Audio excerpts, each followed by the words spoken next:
The last component of the home that we need to create before it is completed is the roof. There are many different ways to construct a roof. From hip roofs to gable roofs, there's lots of different options to choose from. We use one of the more common and simple ones to construct, being the gable roof.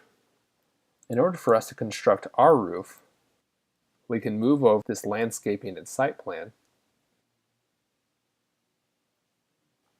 We can erase everything except just the edge that we had used previously to represent the home.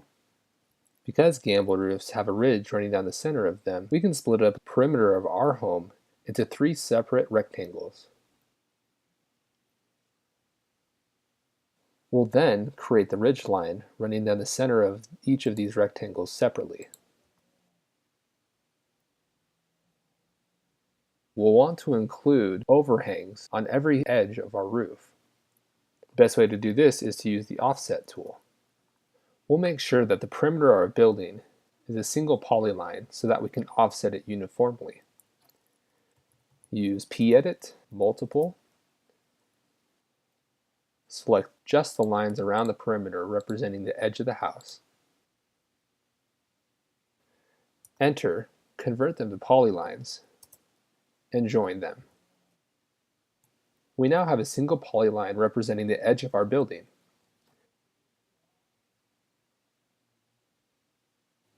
Overhangs are usually anywhere between 1 to 3 feet, but we'll go with a 2-foot overhang. We'll make sure that the ridge lines match up with the overhang.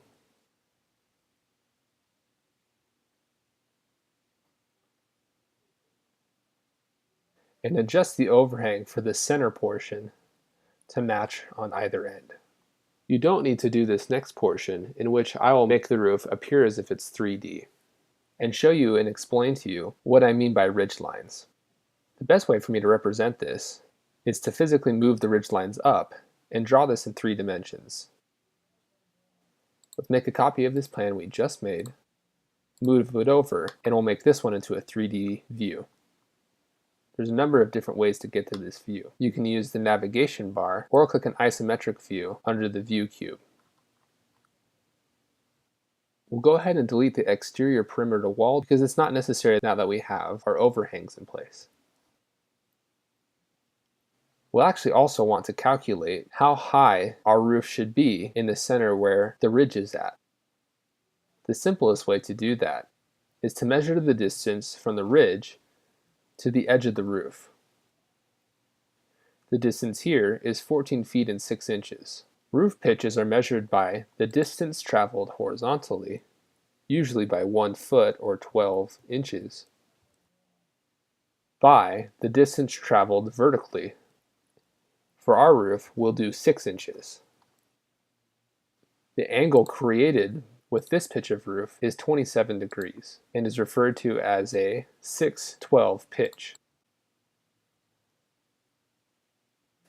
If ever you need to do a little bit of math on the screen, like now that we know what our horizontal distance is, we'll want to travel half this distance vertically.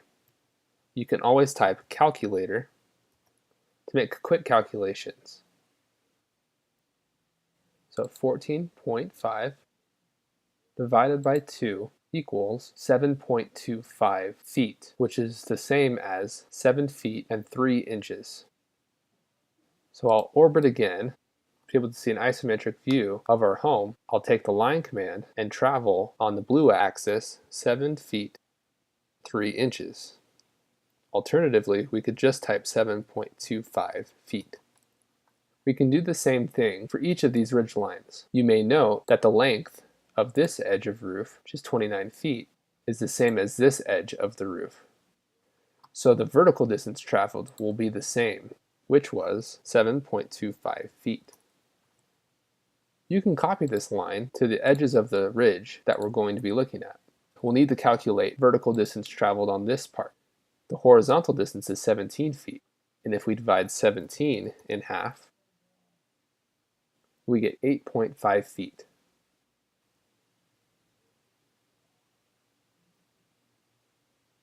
Now, to help finish representing what this roof will look like in 3D, simply connect where the ridge goes to the edge of the roof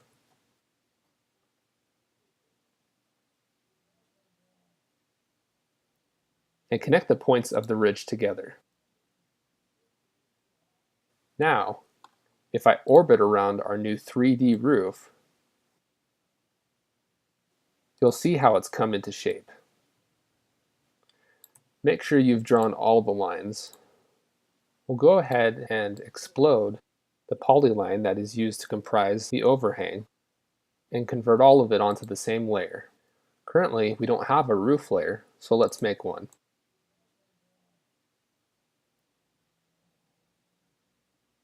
We'll use this darker brown color to represent our roof.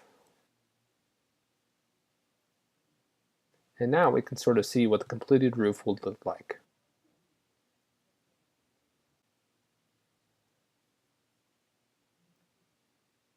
Now the way in which we represent this roof in our 2D roof plan is simply how we had it beforehand. We'll remove the exterior wall, clean up our lines, explode the polyline, and put it all on the same layer. And that is our roof plan. We'll leave the 2D version of our roof plan and the 3D version of our roof plan side by side, because later we'll most likely only use this portion, but this will be helpful for calculating heights in our elevations.